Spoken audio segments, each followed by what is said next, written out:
হাই everyone, কি খবৰ আপোনালোকৰ? আশা কৰোঁ নিশ্চয় ভালে আছে। আজি এযোৰ কাণফুলি বনাম স্পেচিয়েল মানুহৰ কাৰণে, কাৰ কাৰণে জানে, ইউটিউবাৰ মধুস্মিতা তাইৰ কাৰণে। আৰু এই কাণফুলিযোৰ অলৰেডি বহুত দিন হ'ল ডেলিভাৰী দিবৰ কাৰণে, আৰু মই ভিডিঅ'টো বহুত দিন আগতেই শ্বুট কৰি থৈছিলোঁ, কিন্তু আপলোড দিয়া হোৱা নাছিল। আজি ভাবিলোঁ আপলোড দিলেও আপোনালোকেও শিকিব পাৰিব, নহ'লে যদি কোনোবা অৰ্ডাৰ কৰিব বিচাৰে অৰ্ডাৰ কৰিব পাৰিব।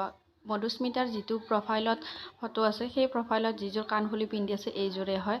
তো আপোনালোকে যদি বিশ্বাস নকৰে তেতিয়াহ'লে তাইৰ প্ৰফাইলত যাই চাব পাৰে। আৰু মই লাষ্টৰ ফালে এই কাণফুলিযোৰ পিন্ধা তাইৰ ফটো এটাও দি দিম, আপোনালোকে চাব লাষ্টলৈকে, তেতিয়াহ'লে দেখা পাব।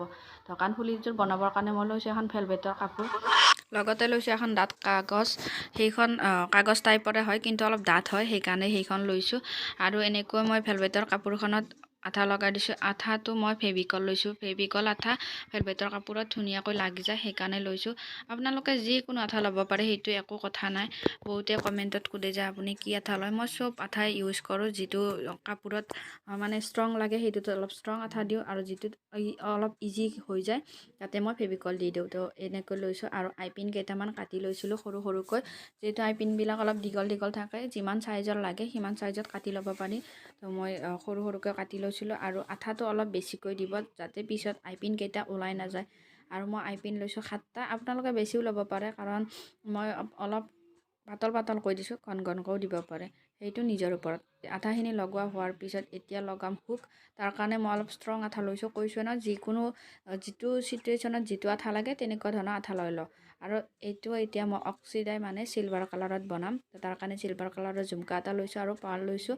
পাৰ্লত জাম্পৰিংকত 3টা 4টাকৈ সোমাই দিছোঁ। সেইটো নিজা ইচ্ছা, যিমান ঘনকৈ বিচাৰে সিমান বেছিকৈ পাৰ্ল সোমাই দিলে হ'ল। তো এইকেইটা সোমাই দিয়াৰ পিছত ঝুমকাটো ৰেডি হৈ গ'ল। এতিয়া আমি যিহেতু ৰেড কালাৰ কাপোৰখন ইউজ কৰিছোঁ, সেইকাৰণে পাৰ্লকেইটাও ৰেড কালাৰ দিছোঁ, তাতে যাতে মেটচিং হৈ যায়।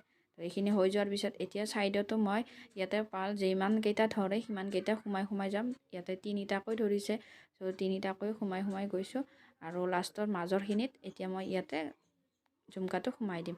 তো আমাৰ প্ৰায়খিনি হৈয়ে এতিয়া বেক চাইডৰ ফিনিচিংখিনি একেলগে কৰি লওঁ। তাৰ কাৰণে মই আকৌ কাপোৰ এখন কাগজত লৈছিলোঁ আৰু বেক চাইডত সেইখিনিত সোমাই দিছোঁ। এনেকুৱাকৈ দিলে ইয়াৰ ফিনিচিংটো বহুত ধুনীয়া দেখা হয়, আৰু ভিতৰৰ আইপিন কেইটা ওলাই নাযায়। চাওক কি ধুনীয়া দেখা হৈছে। যিহেতু মাজৰখিনি খালী খালী দেখা হৈ আছে, সেইকাৰণে তাতে আমি এতিয়া গ্লাছ দিম। অক্সিডাইৰ লগত গ্লাছটো বহুত ধুনীয়াকৈ মেটচিং হয়, সেইকাৰণে মই ইয়াতে গ্লাছ দি লৈছোঁ। বা এনেকুৱাকৈ খালীকৈও ৰাখিব পাৰে, একো কথা নাই, তেতিয়াও এটা ডিজাইন আহি যায়। বা মাজত কিবা এটা দি সেনেকৈও এৰি দিব পাৰে, সেইটো নিজৰ ষ্টাইলৰ কথা। কিন্তু মই এনেকুৱাকৈ চাৰিওফালে দি লৈছোঁ, যাতে ইয়াৰ চাইনটো বহুত ধুনীয়া আহি যায়। সেইখিনি হৈ যোৱাৰ পিছত মাজৰখিনিও খালী খালী দেখা হৈছে, সেইকাৰণে তাতেও মই গ্লাছ লগাই দিলোঁ। আৰু এনেকুৱাকৈ পাতল পাতলকৈ ইয়াতেও মই ৰাউণ্ড শ্বেপৰ গ্লাছ লগাই দিছোঁ। তো সেইটো আপোনালোকৰ নিজৰ চইচৰ কথা, কেনেকুৱা ধৰণে বিচাৰে। আৰু এনেকৈয়ে আমাৰ কাণফুলি ৰেডি হৈ গ'ল। তো কেনেকুৱা লাগিছে কমেণ্টত জনাব। আৰু যদি ভাল লাগিছে লাইক কমেণ্ট ছাবস্ক্ৰাইব কৰিব, লগতে শ্বেয়াৰ কৰিব। যদি অৰ্ডাৰ কৰিব বিচাৰে ইনষ্টাগ্ৰামত মাইনাচুমি জুৱেলাৰী 786 বুলি আছে, তাতে অৰ্ডাৰ কৰিব পাৰে। আৰু যদি পেজত চাইছে প্লিজ পেজটো ফ'ল' কৰিব, লগতে শ্বেয়াৰ কৰিব। বাই।